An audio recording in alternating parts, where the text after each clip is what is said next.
Selamat pagi saudaraku. Renungan Suara Kebenaran 19 Februari 2024 dengan tema Memberi Diri Digarap. Bangsa Israel tidak jarang bersungut-sungut dan marah kepada Musa. Mereka membandingkan keadaan mereka ketika masih di Mesir. Yang mereka katakan mereka bisa mendapatkan makanan yang layak dibandingkan dengan perjalanan mereka menuju Kanaan. Walaupun mereka sudah ditolong dengan cara yang ajaib, mereka dijanjikan suatu tanah yang penuh dengan susu dan madu. Tetapi masih saja, saudaraku, bangsa Israel bersungut-sungut. Padahal tidak ada sedikit pun niat jahat dalam diri Allah. Tetapi Tuhan dianggap main-main. Bukankah seringkali kita juga seperti bangsa Israel, saudaraku? Memandang Tuhan dengan cara seperti bangsa Israel. Saudaraku, jangan sampai Tuhan memukul kita.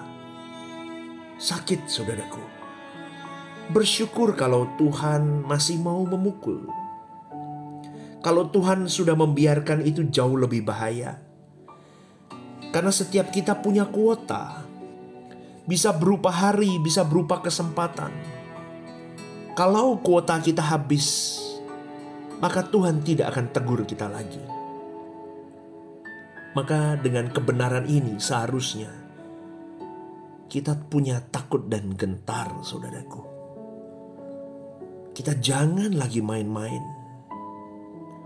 Mencemooh Tuhan bukan hanya dengan perkataan, tetapi dengan perbuatan kita.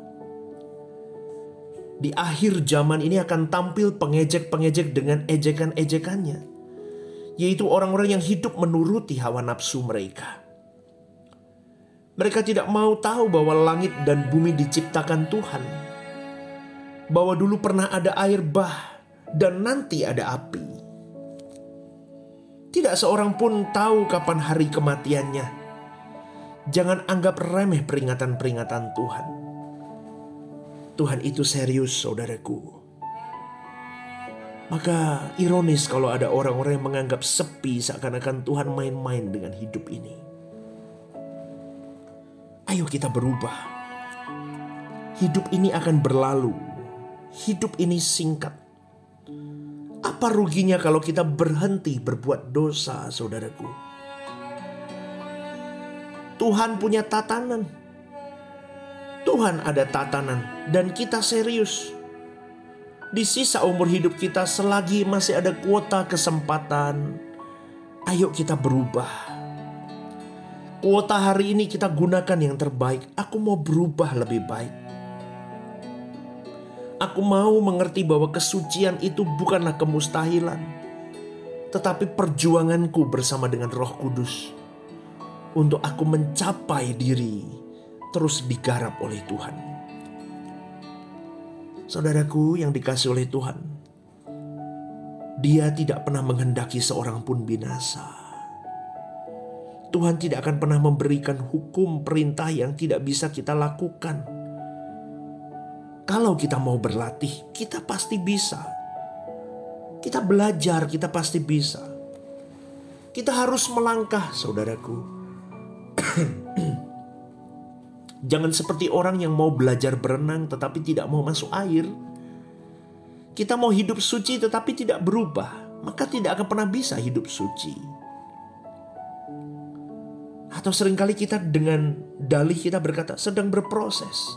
Sampai kapan, saudaraku? Apakah engkau menunggu kau berada di ruang ICU baru engkau berkata masih berproses? Renungkan ini. Dan kematian itu pasti, saudaraku. Suatu hari kita ada di langit baru, bumi baru. Dan di sana kita akan tahu bahwa keputusan kita hari ini untuk sungguh-sungguh hidup suci tidak pernah sia-sia. Maka jangan suam. Jangan setengah-setengah. Kita mau serius atau tidak masuk ke rumah Bapa? Kalau iya, seberapa kita serius? Tuhan berkata, aku mati di kayu salib untuk menyelamatkan kamu dari api kekal. Aku serius menyelamatkan kamu. Kamu serius atau tidak mau pulang ke rumah Bapa? Saudaraku, bangsa Israel tidak serius. Mereka kurang percaya bahwa Yahweh setia dan akan membawa mereka ke negeri yang berlimpah susu madu. Jadi di dalam perjalanan hidup mereka, bersungut-sungut itu menjadi makanan mereka. Dan kejahatan itu menjadi hal dalam hidup mereka. Akhirnya mereka ditewaskan di padang gurun. Mereka tidak layak masuk ke tanah Kanaan. Mari kita hidup suci dan bertobat, saudaraku. Selagi masih ada kesempatan, selagi masih ada waktu, Tuhan membuat kita mampu. Kita nanti akan bertemu reuni di langit baru, bumi baru. Dan itu satu kepastian. Itu bukan dongeng, bukan cerita, bukan mitos, saudaraku. Kita akan mati. Dunia akan endap, berhenti dan berakhir. Kesulitan kita hari ini belum apa-apa dibandingkan dengan kekekalan nanti. Maka bertahanlah dan kuatlah. Kita akan melihat Tuhan memberi jalan keluar di setiap kesulitan yang kita hadapi hari ini. Kalau surga saja disediakan, apalah artinya dengan makan minum kita hari ini? Amin, saudaraku. Kita pikirkan hal itu. Dia tidak akan pernah mempermalukan kita. Karena Allah yang kita sembah adalah Allah yang presisi, tepat dalam menggarap dan memelihara kita. Jangan ingini niat jahat dan jangan berbuat dosa. Hari ini kita berkomitmen saja hidup suci. Ingat, Tuhan tidak lalai menepati janji-janjinya. Sekalipun ada orang-orang yang menganggapnya sebagai kelalaian. Jadi saudaraku, berproseslah di dalam Tuhan. Berilah dirimu untuk digarap oleh Tuhan. Setiap hari Tuhan akan mengupas kulit-kulit dosa di dalam diri kita. Yang masih membelenggu akan dilepaskan, kedagingan kita akan diluruhkan. Hanya oleh pekerjaan Roh Kudus hal itu bisa terjadi dan berlangsung. Setiap hari ada berkat abadi, berkat kekal yang Tuhan berikan. Dan Tuhan sangat perhatian kepada kita masing-masing. Dia memperhatikan kita dengan teliti. Bahkan rambut kepalamu pun terhitung. Artinya rambut kepala kita pun ditandai oleh Tuhan. Jadi apalagi yang kau khawatirkan hidup ini?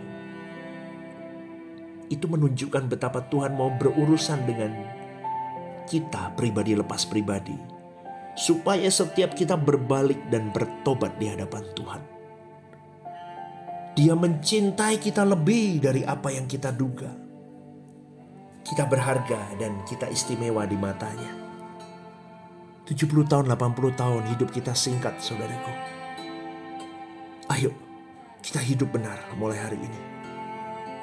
Hiduplah tepat di pemandangan Allah. Kita mau Tuhan satu-satunya kepentingan hidup kita hari ini. Tanyakan dalam dirimu, beranikah engkau memberi diri digarap oleh Tuhan? Mari kita berjuang bersama. Selamat pagi, saudaraku. Hari ini Tuhan menyertai langkahmu. God bless you.